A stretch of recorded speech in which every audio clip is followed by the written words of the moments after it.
منبر جهانی. خدایا دین تو توحید و سنت که خالص باشد از هر شرک و بدعت، نشاید جز به آستان تو سجده، نزیبد جز بر تو اشک ذلت.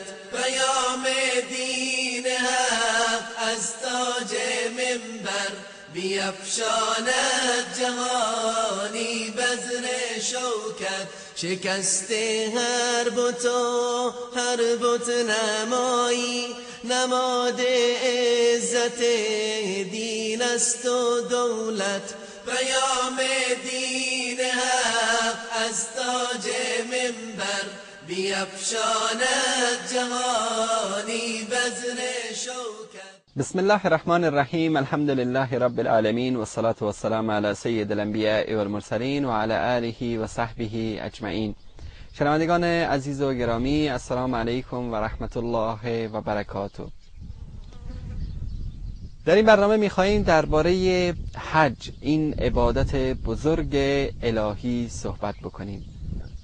حج عبادتی که بسیاری از انسان‌ها و مسلمانان جهان آرزوی رسیدن به این عبادت را دارند.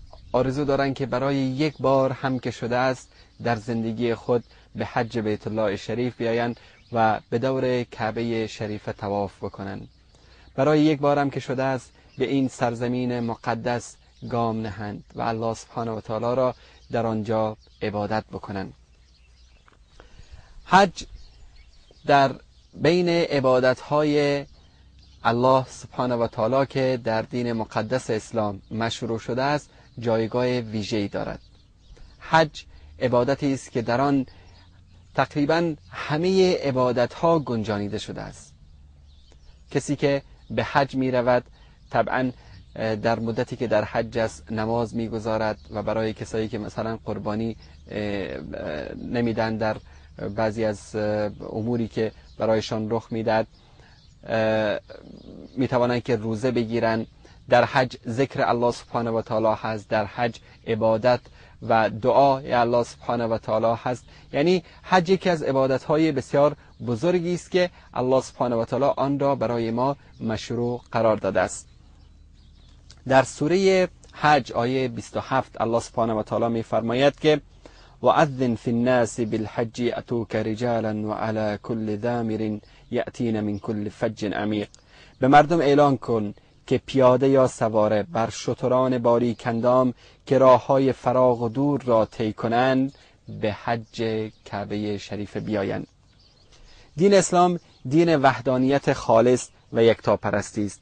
یعنی دینی است که اعتقاد به وسطیت در ارتباط با الله سبحانه و تعالی دارد.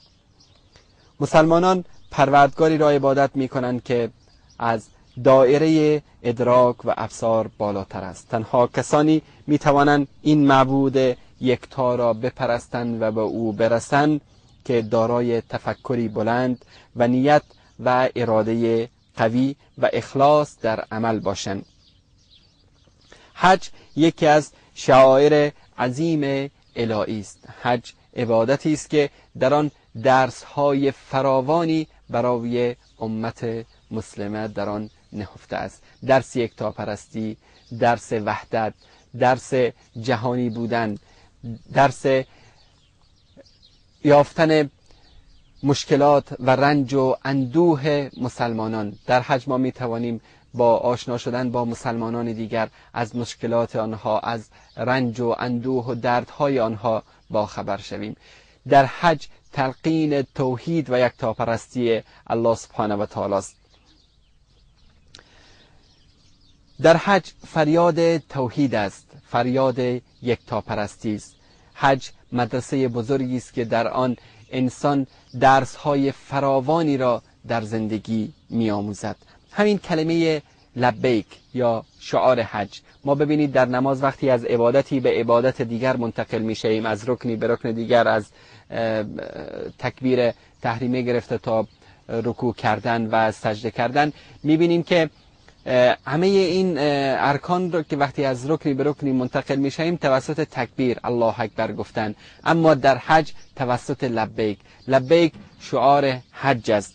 لبیک یعنی اجابت کردن دعوت الله سبحانه و تعالی است، دعوتی که دعوت یکتاپرستی است، دعوت توحید است، توحید و دوری از شرک، دوری از بت پرستی، دوری از خواندن غیر از الله سبحانه و تعالی.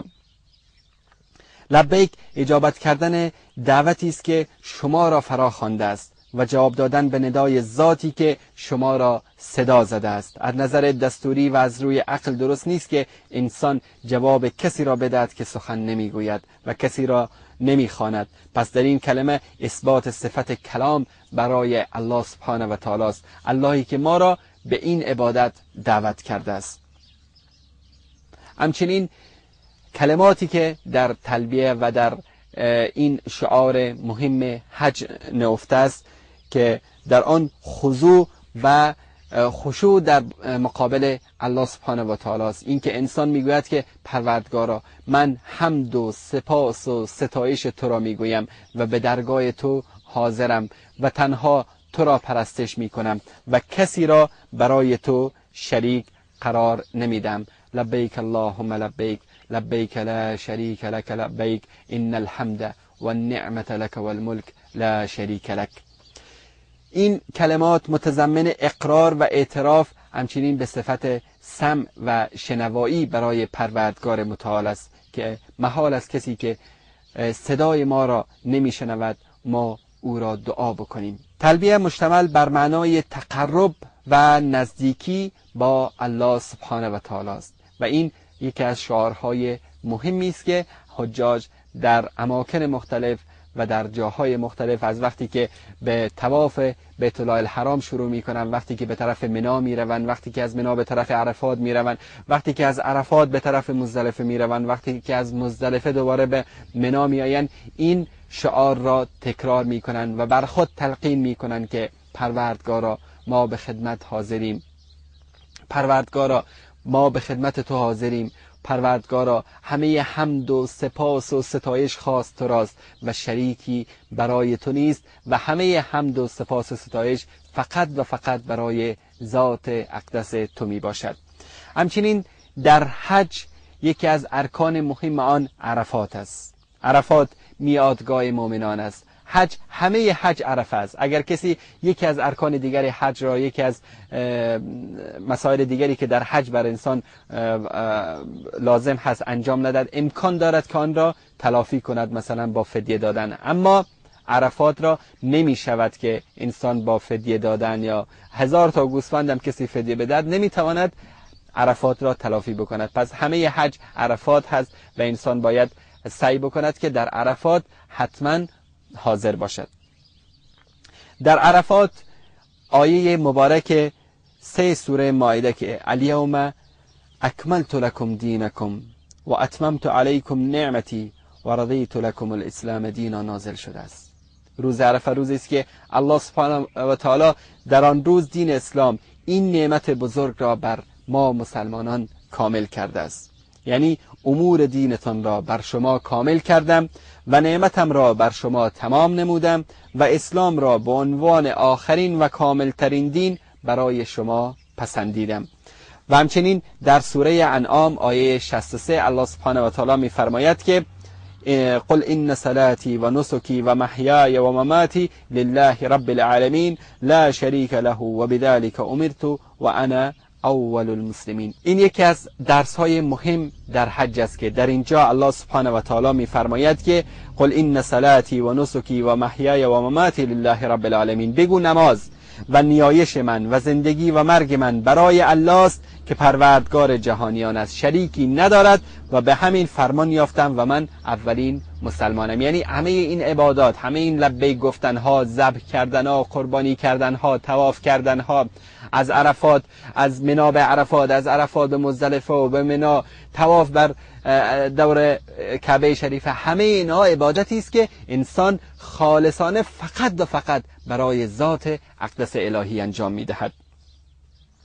همچنین یکی از درس‌های مهمی که در حج وجود دارد کوتاه کردن یا تراشیدن موی سر است که حاجی در روز نحر یعنی روز 10 ذوالحجه 4 امر معروف را انجام میدهد که عبارت است رمی جمرات یعنی همان شیطان‌ها را به سنگ زدن و نحر یا قربانی و حلق یعنی موی سر را تراشیدن یا کوتاه کردن و همچنین طواف بر بیت الله الحرام که البته صحبت ما در اینجا درباره حلق یا همان تراشیدن موی سر است که این برای تقرب و برای خضوع و خشوع در مقابل الله سبحانه و تعالی انجام میگیرد که الله سبحانه و تعالی در سوره فتح در آیه 27 میفرماید که لقد صدق الله رسوله الرؤيا بالحق لتدخلن المسجد الحرام إن شاء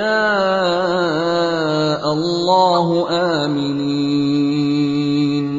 آمنين محلقين رؤوسكم ومقصرين لا تخافون فعلم ما لم تعلموا فجعل من دون ذلك فتحا قریبا. به طور قطع همه شما به خواست الله در حالی وارد مسجد الحرام خواهید شد که در امان باشید و سرهای خود را تراشیده یا کوتاه کرده باشید و از هیچ کس نترسید. پس تراشیدن و حلق موی سر نیز یکی از ارکان یکی از بخش‌های حج هست که در آن درس مهمی که درس ذلت و خشوع و خضوع در مقابل الله سبحانه و تعالی نهفته است.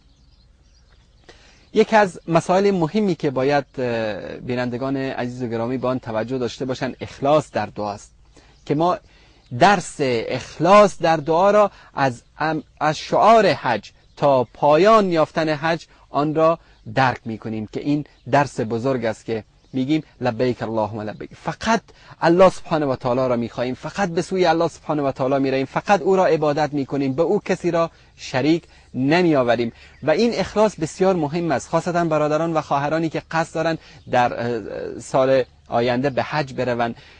نکته بسیار مهمی نهفته است که شما میلیون ها خرج میکنین به پول کشورتان، یعنی کم از کم بین 4 تا 5,000 دلار تقریبا خرج یک حاجی است که به حج برود.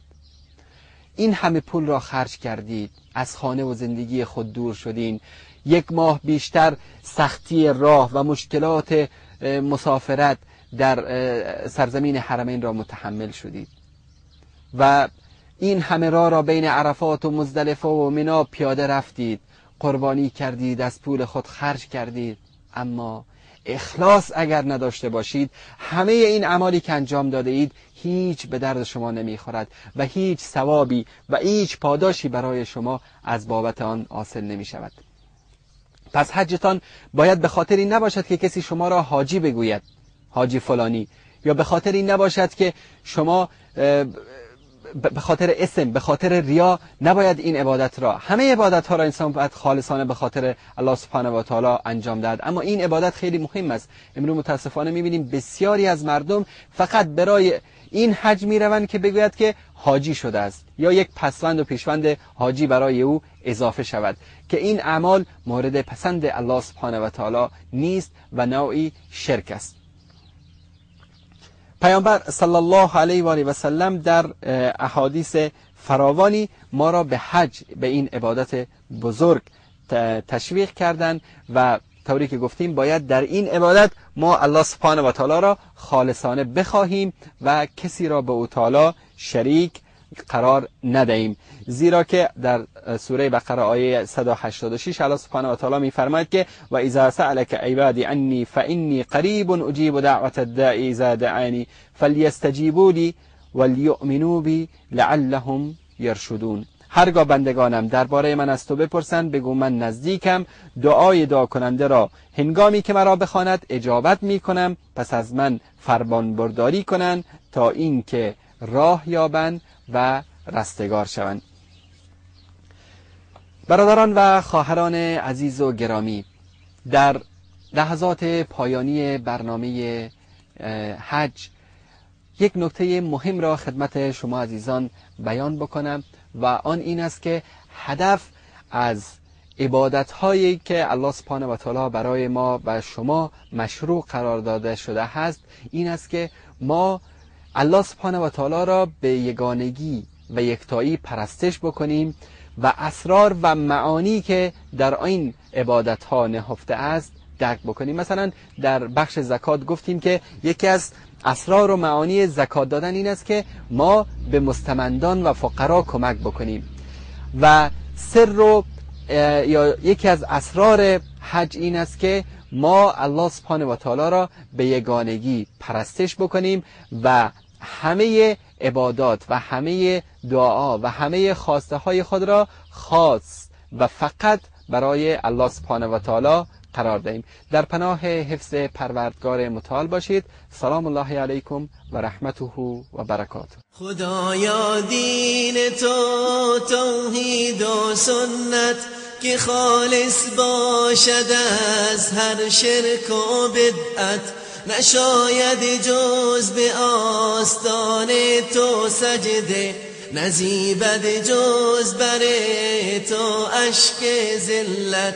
پیام دین حق از تاج منبر بیفشاند جهانی بزر شوکت. شکست هر بت و هر بت نمایی، نماد عزت دین است و دولت.